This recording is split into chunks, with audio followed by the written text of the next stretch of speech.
प्रेमचंद की कहानी तथ्य। वह भेद अमृत के मन में हमेशा ज्यों का त्यों बना रहा और कभी न खुला।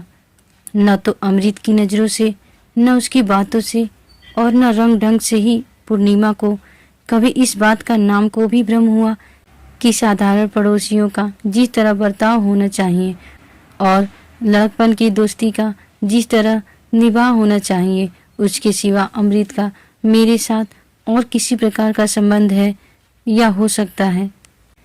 बेशक जब वह घड़ा लेकर कुएं पर पानी खींचने के लिए जाती थी, तब अमृत भी ईश्वर जाने कहाँ से वहां आ पहुंचता था और जबरदस्ती उसके हाथ से घड़ा छीनकर उसके लिए पानी खींच देता था। और जब वह अपनी गाय को सानी देने लगती थी, तब वह उसके हाथ से भूसे की टुकड़ी ले लेता था और गाय की नाद में सानी डाल देता था। जब वह बनिए की दुकान पर कोई चीज़ लेने जाती थी, तब अमृत भी अक्सर उसे रास्ते में मिल जाया करता था और उसका काम कर देता था। पूर्णिमा के घर में कोई दूसरा लड़का या आदमी नहीं था। उसके पिता का कई साल पहले परलोकवास हो चुका था और उसकी माँ पर्दे में रहती थी। जब अमृत पढ़ने जाने लगता, तब पूर्णिमा के घर जाकर पूछ लिया करता कि बाजार से कुछ मंगवाना तो नहीं है। उसके घर में खेती बाड़ी होती थी, गाय भैंसे थी और बाग बगीचे भी थे। वह अपने घर वालों की नज़र बचाकर फसल की चीज़ें सौगात के तौर पर पूर्णिमा के घर दे जाता था। लेकिन पूर्णिमा उसकी इन खातिरदारियों को उसकी भलमनसाहत और खाने पीने से संतुष्ट होने के सिवा और क्या समझे और क्यों समझे। ये गांव में रहने वाले चाहे किसी प्रकार का रक्त संबंध या कोई रिश्तेदारी न रखते हों, लेकिन फिर भी गांव के रिश्ते से भाई बहन होते ही तो हैं। इसलिए इन खातिरदारियों में कोई खास बात न थी। एक दिन पूर्णिमा ने उससे कहा भी कि तुम दिन भर मदरसे में रहते हो, मेरा जी घबराता है। अमृत ने सीधी तरह से कह दिया, क्या करूं, इम्तिहान पास आ गया है। मैं सोचा करती हूं कि जब मैं चली जाऊंगी तब तुम्हें कैसे देखूंगी और तुम क्यों मेरे घर आओगे। अमृत ने घबराकर पूछा, कहाँ चली जाओगी। पूर्णिमा लजा गई, फिर बोली, जहाँ तुम्हारी बहनें चली गई, जहाँ सब लड़कियाँ चली जाती हैं। अमृत ने निराश भाव से कहा, अच्छा यह बात है। इतना कहकर अमृत चुप हो गया। अभी तक यह बात कभी उसके ध्यान में ही नहीं आई थी कि पूर्णिमा कहीं चली भी जाएगी। इतनी दूर तक सोचने की उसे फुर्सत ही नहीं थी। प्रसन्नता तो वर्तमान में ही मस्त रहती है। यदि भविष्य की बातें सोचने लगे तो फिर प्रसन्नता ही क्यों रहे। और अमृत जितनी जल्दी इस दुर्घटना के होने की कल्पना कर सकता था, उससे पहले ही यह दुर्घटना एक खबर के रूप में सामने आ ही गई। पूर्णिमा के ब्याह की एक जगह बातचीत हो गई। अच्छा दौलतमंद खानदान था और साथ ही इज्जतदार भी। पूर्णिमा की माँ ने उसे बहुत खुशी से मंजूर भी कर लिया। गरीबी की उस हालत में उसकी नज़रों में जो चीज़ सबसे ज़्यादा प्यारी थी वह दौलत थी, और यहाँ पूर्णिमा के लिए सब तरह से सुखी रहकर जिंदगी बिताने के सामान मौजूद थे। मानो उसे मुँह मांगी मुराद मिल गई हो। इससे पहले वह मारे फिक्र के घुली जाती थी। लड़की के ब्याह का ध्यान आते ही उसका कलेजा धड़कने लगता था। अब मानो परमात्मा ने अपने एक ही कटाक्ष से उसकी सारी चिंताओं और विकलताओं का अंत कर दिया। अमृत ने सुना तो उसकी हालत पागलों की सी हो गई। वह बेतहाशा पूर्णिमा के घर की तरफ दौड़ा, मगर फिर लौट पड़ा। होश ने उसके पैर रोक दिए। वह सोचने लगा कि वहां जाने से क्या फ़ायदा, आखिर उसमें उसका कसूर ही क्या है और किसी का क्या कसूर है। अपने घर आया और मुंह ढककर लेट रहा। पूर्णिमा चली जाएगी, फिर वह कैसे रहेगा। वह विचलित सा होने लगा। वह जिंदा ही क्यों रहे, जिंदगी में रखा ही क्या है। लेकिन यह भाव भी दूर हो गया और उसका स्थान लिया उस निस्तब्धता ने जो तूफान के बाद आती है। वह उदासीन हो गया। जब पूर्णिमा जाती ही है तो वह उसके साथ कोई संबंध क्यों रखे, क्यों मिले जुले। और अब पूर्णिमा को उसकी परवाह ही क्यों होने लगी, और परवाह थी ही कब। वह आप ही उसके पीछे कुत्तों की तरह दुम हिलाता रहता था। पूर्णिमा ने तो कभी बात भी नहीं पूछी, और अब उसे क्यों न अभिमान हो। एक लखपति की स्त्री बनने जा रही है, शौक से बने। अमृत भी जिंदा रहेगा, मरेगा नहीं। यह इस जमाने की वफादारी की रस्म है। लेकिन यह सारी तेजी दिल के अंदर ही अंदर थी और निरर्थक भी। भला उसमें इतनी हिम्मत कहाँ थी कि जाकर पूर्णिमा की माँ से कह दे कि पूर्णिमा मेरी है और मेरी ही रहेगी। गजब हो जाएगा, गांव में आफत मच जाएगी। ऐसी बातें न गांव की कहानियों में कभी सुनी है और न देहातों में कभी देखी हैं। और पूर्णिमा का यह हाल था कि दिन भर उसका रास्ता देखा करती थी। वह सोचती थी कि क्यों मेरे दरवाजे होकर निकल जाता है और क्यों अंदर नहीं आता। कभी रास्ते में मुलाकात हो जाती तो मानो उसकी परछाई से भागता है। वह पानी की कलसी लेकर कुएं पर खड़ी रहती है और सोचती है कि वह आता होगा, लेकिन वह कहीं दिखाई ही नहीं देता। एक दिन वह उसके घर गई और उससे जवाब मांगा। उसने पूछा, तुम आजकल आते क्यों नहीं? बस उसी समय उसका गला भर आया। उसे याद आ गया कि अब वह इस गांव में थोड़े ही दिनों की मेहमान है। लेकिन अमृत चुपचाप ज्यों का त्यों बैठा रहा, लापरवाही से।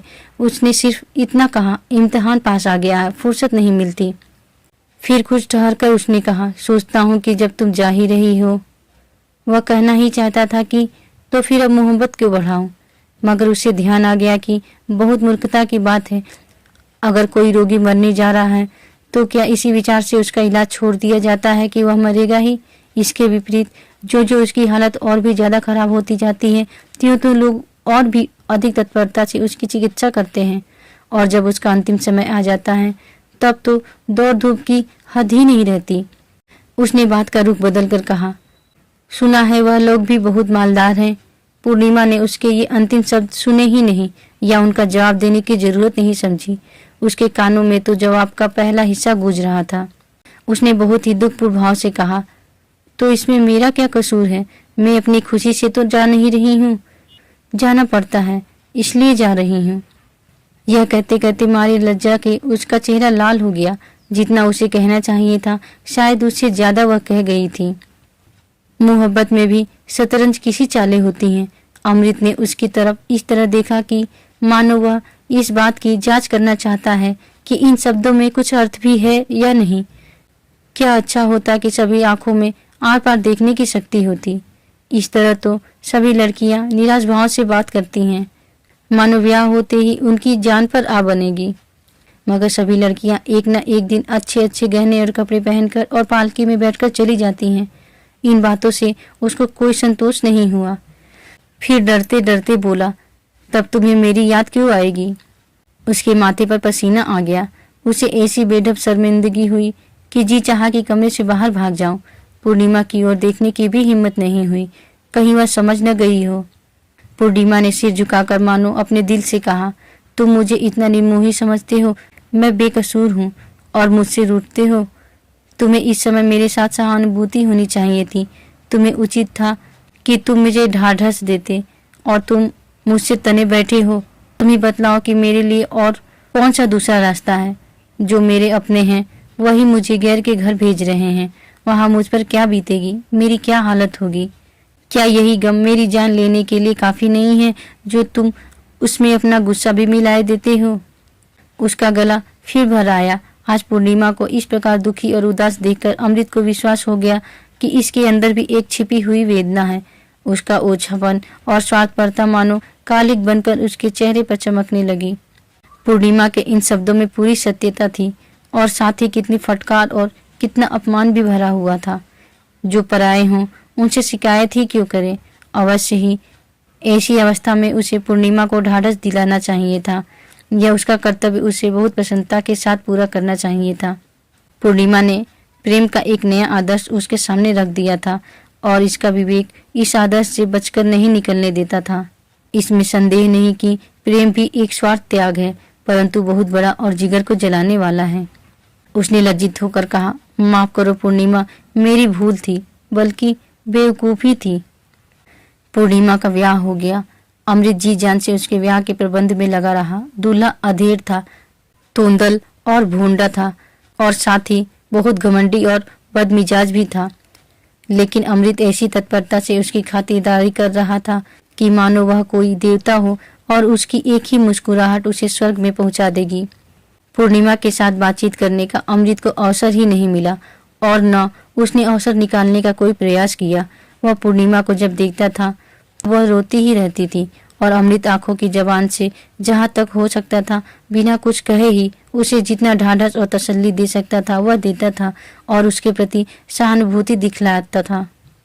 तीसरे दिन पूर्णिमा रो धोकर ससुराल विदा हो गई। अमृत ने उसी दिन शिव जी के मंदिर में जाकर परम निष्ठा तथा भक्ति से भरे हुए दिल से प्रार्थना की कि पूर्णिमा सदा सुखी रहे। जब नया और ताजा गम हो तो फिर इधर उधर के और फालतू विचारों का भला कहाँ प्रवेश हो सकता है। दुख तो आत्मा के रोगों का नाशक है, परंतु मन में उसे एक तरह की शून्यता का अनुभव हो रहा था, मानो अब उसका जीवन उजाड़ हो गया था। अब उसका कोई उद्देश्य या कोई कामना नहीं रह गई थी। 3 बरस बाद पूर्णिमा फिर मैके आई। इस बीच में अमृत का भी ब्याह हो गया था और जीवन का जुआ गर्दन पर रखे हुए लकीर पीटता चला जा रहा था, परंतु उसके मन में एक ऐसी अस्पष्ट सी वासना दबी हुई थी जिसे वह कोई स्पष्ट रूप नहीं दे सकता था। वह वासना थर्मामीटर के पारे की तरह उसके अंदर सुरक्षित थी। अब पूर्णिमा ने आकर उसमें गर्मी पैदा कर दी थी और वह पारा चढ़कर शाम की सीमा तक जा पहुंचा था। उसकी गोद में 2 बरस का एक प्यारा सा बच्चा था। अमृत उस बच्चे को दिन रात मानो गले से बांधे रहता था। वह सवेरे और संध्या उसे गोद में लेकर टहलने जाया करता था और उसके लिए बाजार से तरह तरह के खिलौने और मिठाइयाँ लाया करता था। सवेरा होते ही उसके जलपान के लिए हलवा और दूध लेकर पहुंच जाता था। उसे नहलाता धुलाता और उसके बाल साफ करता था। उसके फोड़े फुंसियाँ धोकर उन पर मलहम लगाता था। ये सभी सेवाएं उसने अपने जिम्मे ले ली थी। बच्चा भी उसके साथ इतना हिल मिल गया था कि पल भर के लिए भी उसका गला न छोड़ता था। यहाँ तक कि कभी कभी उसी के पास सो भी जाता था और पूर्णिमा के आकर बुलाने पर भी उसके साथ नहीं जाता था। अमृत पूछता, तुम किसके बेटे हो? बच्चा कहता, तुम माले। अमृत मारे आनंद के मतवाला होकर उसे गले से लगा लेता था। पूर्णिमा का रूप अब और भी निखर आया था। कली खिलकर फूल हो गई थी। अब उसके स्वभाव में अहमन्यता और अभिमान आ गया था और साथ ही बनाव श्रृंगार से प्रेम भी हो गया था। सोने के गहनों से सजकर और रेशमी कपड़े पहनकर अब वह और भी अधिक आकर्षक हो गई थी और ऐसा जान पड़ता था कि मानो वह अमृत से कुछ बचना चाहती है। बिना कोई विशेष आवश्यकता हुए उससे बहुत कम बोलती है और जो कुछ बोलती भी है वह इस ढंग से बोलती है कि मानो अमृत पर कोई एहसान कर रही है। अमृत उसके बच्चे के लिए इतनी जान देता है और उसकी फरमाइशों को कितने शौक से पूरा करता है, लेकिन ऊपर से देखने पर यही जान पड़ता था कि पूर्णिमा की निगाहों में उसकी इन सब सेवाओं का कोई मूल्य ही नहीं था। मानो सेवा करना अमृत का कर्तव्य ही है और वह कर्तव्य उसे पूरा करना चाहिए। इसके लिए वह किसी प्रकार के धन्यवाद या कृतज्ञता का अधिकारी नहीं है। जब बच्चा रोता है तब वह उसे धमकाती है कि खबरदार रोना नहीं तो मामा जी तुमसे कभी न बोलेंगे, और इतना सुनते ही बच्चा चुप हो जाता है। जब उसे किसी चीज की जरूरत होती है तब वह अमृत को बुलाकर मानो आज्ञा के रूप में उससे कह देती है और अमृत भी तुरंत उस आज्ञा का पालन करता है, मानो वह उसका गुलाम हो। और वह भी शायद यही समझती है कि मैंने अमृत से गुलामी का पट्टा लिखा लिया है। 6 महीने मैके रहकर पूर्णिमा फिर ससुराल चली गई। अमृत उसे पहचानने के लिए स्टेशन पर आया था। जब वह गाड़ी में बैठ गई तब अमृत ने बच्चा उसकी गोद में दे दिया। अमृत की आंखों से आंसू की बूंद टपक पड़ी और उसने मुंह फेर लिया और आंखों पर हाथ फेरकर आंसू पोंछ डाला। पूर्णिमा को अपने आंसू कैसे दिखलाए, क्योंकि उसकी आंखें तो बिल्कुल खुश्क थी, लेकिन फिर भी उसका जी नहीं मानता था। वह सोचता था कि न जाने अब फिर कब मुलाकात हो। पूर्णिमा ने कुछ अभिमान के साथ कहा, बच्चा कई दिन तक तुम्हारे लिए बहुत हुड़केगा। अमृत ने भरे हुए गले से कहा, मुझे तो उम्र भर भी इसकी सूरत नहीं भूलेगी। कभी कभी एक आध पत्र तो भेज दिया करो। भेजूंगा, मगर मैं जवाब नहीं दूंगी, यह समझ लो। मत देना, मैं मांगता तो नहीं, मगर याद रखना। गाड़ी चल पड़ी। अमृत उसकी खिड़की की ओर देखता रहा। गाड़ी के कोई एक फलांग निकल जाने पर उसने देखा कि पूर्णिमा ने खिड़की से सिर निकालकर उसकी तरफ देखा और फिर बच्चे को गोद में लेकर उसे जरा सा दिखला दिया। अमृत का हृदय उस समय उड़कर पूर्णिमा के पास पहुंच जाना चाहता था। वह इतना प्रसन्न है कि मानो उसका उद्देश्य सिद्ध हो गया हो। उसी वर्ष पूर्णिमा की मां का देहांत हो गया। पूर्णिमा उस समय सफर में थी। वह अपने मां को अंतिम समय में न देख सकी। जहां तक हो सकता था अमृत ने पहले तो उसकी पूरी चिकित्सा की और उसके मर जाने पर उसका क्रियाक्रम भी कर दिया। ब्राह्मणों को भी और बिरादरी वालों को भी भोजन कराया, मानो स्वयं उसी की मां मर गई हो। स्वयं उसके पिता का देहांत हो ही चुका था, इसलिए वह आप ही अपने घर का मालिक हो गया था। कोई उसका हाथ पकड़ने वाला नहीं था। पूर्णिमा अब किस नाते से मैके आती, और फिर अब उसे इतनी फुर्सत कहाँ थी। अपने घर की मालकिन थी, घर किस पर छोड़कर आती। उसे 2 बच्चे और भी हुए। पहला लड़का बड़ा होकर स्कूल में पढ़ने लगा, छोटा देहात के मदरसे में पढ़ता था। अमृत साल में एक बार नाई को भेजकर उन सब की खैर सल्ला मंगा लिया करता था। पूर्णिमा सब प्रकार से सुखी और निश्चिंत है और उसकी तसल्ली के लिए इतना ही काफी था। अमृत के लड़के भी सयाने हो गए थे। वह घर गृहस्थी की चिंताओं में फंसा रहता था। फिर उसकी उम्र भी 40 से आगे निकल गई थी, परंतु फिर भी पूर्णिमा की स्मृति अभी तक उसके हृदय की गंभीरतर भाग में सुरक्षित थी। अचानक एक दिन अमृत ने सुना कि पूर्णिमा के पति का देहांत हो गया, परंतु आश्चर्य यह था कि उसे कोई दुख नहीं हुआ। वह यूं ही अपने मन में यह निश्चय कर बैठा था कि इस खबीस बुढ़े के साथ पूर्णिमा का जीवन कभी ईर्ष्या के योग्य नहीं हो सकता। कर्तव्य की व्यवस्था और पतिव्रत धर्म के पालन के विचार से उसने कभी अपना हार्दिक कष्ट प्रकट नहीं किया था, परंतु यह असंभव है कि सभी प्रकार के सुख और निश्चिंतता के रहते हुए भी उस घृणित व्यक्ति के साथ उसे कोई विशेष प्रेम रहा हो। यह तो भारतवर्ष ही है जहाँ ऐसी अप्सराएं ऐसे अयोग्य कुपात्रों के गले बांध दी जाती हैं, और नहीं तो यह पूर्णिमा किसी दूसरे देश में होती तो उस देश के नव युवक उस पर निछावर हो जाते। उसकी मरी वासनाएं फिर जीवित हो गई। अब उसमें वह पहले वाली झिझक नहीं है और न उसकी जबान पर वह पहले वाली मौन की मोहर ही है। और फिर पूर्णिमा भी अब स्वतंत्र है। अवस्था के धर्म ने अवश्य ही उसे अधिक दयालु बना दिया होगा। वह सोखी अल्हड़पन और लापरवाही तो कभी की विदा हो चुकी होगी। उस लड़कपन की जगह अब उसमें अनुभव स्त्रियों की वे सब बातें आ गई होंगी जो प्रेम का आदर करती हैं और उसकी इच्छुक होती हैं। वह पूर्णिमा के घर मातम पुरसी करने जाएगा और उसे अपने साथ ले आएगा और जहाँ तक हो सकेगा उसकी सेवा करेगा और पूर्णिमा के केवल समीप से ही उसका संतोष हो जाएगा। वह केवल उसके मुंह से यह सुनकर ही हार्दिक संतोष प्राप्त करेगा कि वह भी उसे याद करती है, अब भी उससे वही बचपन का सा प्रेम करती है।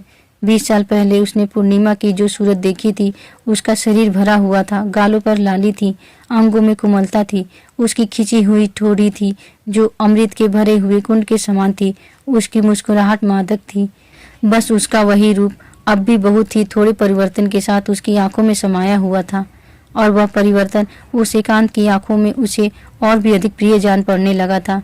अवश्य ही समय की प्रगति का उस पर कुछ न कुछ प्रभाव होगा, परंतु पूर्णिमा के शरीर में किसी ऐसे परिवर्तन की वह कभी कल्पना भी नहीं कर सकता था जिससे उसकी मनोहरता में कोई अंतर आ जाए। और अब वह केवल ऊपरी रूप का उतना अधिक इच्छुक भी नहीं रह गया था जितना उसके मधुर वचनों का भूखा था। वह उसकी प्रेमपूर्ण दृष्टि और उसके विश्वास का ही विशेष इच्छुक था। अपने पुरुषोचित आत्माभिमान के कारण कदाचित वह यह भी समझता था कि वह पूर्णिमा की अतिरिक्त प्रेम भावनाओं को अपनी नाजबरदारियों और प्रेम के आवेश से सुरक्षित रखेगा और अपनी पिछली भूल चूक का मार्जन कर डालेगा। संयोग से पूर्णिमा स्वयं ही एक दिन अपने छोटे बच्चे के साथ अपने घर आ गई। उसकी एक विधवा मौसी थी जो उसकी माँ के साथ ही अपने वैधव्य के दिन काट रही थी। वह अभी तक जीती थी। इस प्रकार वह सूना घर फिर से बस गया। जब अमृत ने यह समाचार सुना तब वह बड़े शोक से मानो मदमत्त होकर उसके घर की तरफ दौड़ा। वह अपने लड़कपन और जवानी की मधुर स्मृतियों को अपने मन की झोली में अच्छी तरह संभालता हुआ ले जा रहा था। उस समय उसकी अवस्था ठीक उस छोटे बच्चे के समान थी जो अपने हमजोली को देखकर उसके साथ खेलने के लिए टूटे फूटे खिलौने लेकर दौड़ पड़ता है। लेकिन उसकी सूरत देखते ही उसका सारा शोक और सारी उमंग मानो बुझ सी गई। वह निस्तब्ध होकर खड़ा रह गया। पूर्णिमा उसके सामने आकर सिर झुकाकर खड़ी हो गई। सफेद साड़ी के घूंघट से आधा मुंह छिपा हुआ था, लेकिन कमर झुक गई थी। बाहें सूत सी पतली, पैर के पिछले भाग की रगें उभरी हुई, आंसू बह रहे थे और चेहरे का रंग बिल्कुल पीला पड़ गया था, मानो कफन में लपेटी हुई लाश खड़ी हो। पूर्णिमा की मौसी ने आकर कहा, बैठो बेटा, देखते हो इसकी हालत सूख कर कांटा हो गई है। एक क्षण को भी आंसू नहीं थमते, सिर्फ एक समय सूखी रोटियां खाती है और किसी चीज से मतलब नहीं। नमक छोड़ दिया है, दूध घी सब त्याग दिया है, बस रूखी रोटियों से काम। इस पर आए दिन व्रत रखती है, कभी एकादशी, कभी इतवार और कभी मंगल। एक चटाई बिछाकर जमीन पर सोती है, घड़ी रात रहे उठकर पूजा पाठ करने लगती है। लड़के समझाते हैं मगर किसी की नहीं सुनती। कहती है कि जब भगवान ने सुहाग ही उठा लिया तो फिर सब कुछ मिथ्या है। जी बहलाने के लिए यहाँ आई थी, मगर यहाँ भी रोने के सिवा दूसरा काम नहीं। कितना समझाती हूँ कि बेटी, भाग्य में जो कुछ लिखा था वह हुआ, अब सब्र करो। भगवान ने तुम्हें बाल बच्चे दिए हैं, उनको पालो। घर में ईश्वर का दिया सब कुछ है, चार को खिलाकर खा सकती हो। मन पवित्र होना चाहिए, शरीर को दुख देने से क्या लाभ, लेकिन सुनती ही नहीं। अब तुम समझाओ तो शायद माने। अमृत ऊपर से देखने में तो निस्तब्ध, परंतु अंदर हृदय विदारक वेदना छिपाए हुए खड़ा था। मानो जिस नींव पर उसने जिंदगी की इमारत खड़ी की थी वह हिल गई थी। आज उसे मालूम हुआ कि जन्म भर उसने जिस वस्तु को तथ्य समझ रखा था वह वास्तव में मृग तृष्णा थी अथवा केवल स्वप्न था। पूर्णिमा के इस विकट आत्मसंयम और तपस्वियों के इसी आचरण के सामने उसकी समस्त वासनाओं और प्रेम की उमंगों का नाश हो गया था और उसके जीवन का यह नया तथ्य आकर उपस्थित हो गया था कि यदि मन में मिट्टी को देवता बनाने की शक्ति है तो मनुष्य को देवता बनाने की शक्ति है। पूर्णिमा उसी घृणित मनुष्य को देवता बनाकर उसकी पूजा कर रही थी। उसने शांत भाव से कहा, तपस्विनी को हम जैसे स्वार्थी लोग कैसे समझा सकते हैं मौसी? हम लोगों का कर्तव्य इसके चरणों पर सिर झुकाना है, इसे समझाना नहीं।